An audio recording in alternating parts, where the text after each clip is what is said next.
அஸ்ஸலாமு அலைக்கும் வரஹ்மத்துல்லாஹி வபரகாத்துஹு. அன்பு உறவுகளே, இஸ்லாத்தில் பெண்ணுரிமையை பற்றி பேசுவதற்கு ஒன்றல்ல, இரண்டல்ல, ஆயிரக்கணக்கான விஷயங்கள் கொட்டி கிடக்கிறது.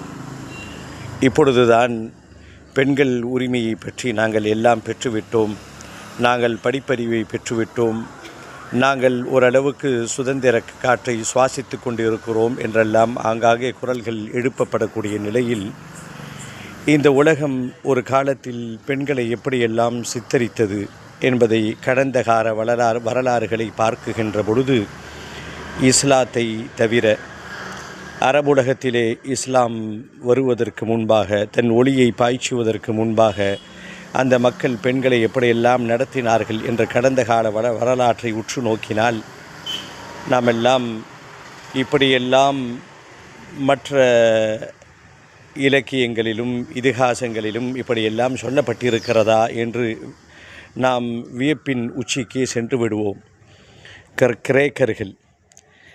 கிரேக்க ஞானி சாக்ரடீஸை பற்றி புகழ்ந்து பேசுகின்ற நாம், அவர் தத்துவ விஞ்ஞானி, அவர் என்ன சொன்னார் தெரியுமா? பதிவு செய்யப்பட்டிருக்கிறது, பெண்கள் அவர்கள் ஒரு விஷ மரம், அவர்கள் ஆபத்தானவர்கள் என்று அவர் சொன்னார். ரோமானியர்கள் என்ன சொன்னார்கள், ரோமர்கள் என்ன சொன்னார்கள்?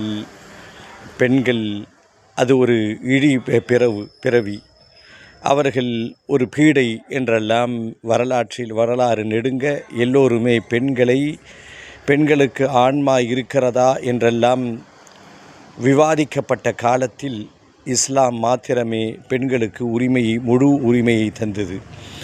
இன்னும் அழுத்தமாக சொல்ல வேண்டும் என்று சொன்னால், பெண் சுதந்திரத்தை பெற்று தந்த பெருமை இஸ்லாத்திற்கு மட்டுமே சேரும். பயணிப்போம், பேசுவோம், இன்ஷா அல்லாஹ்.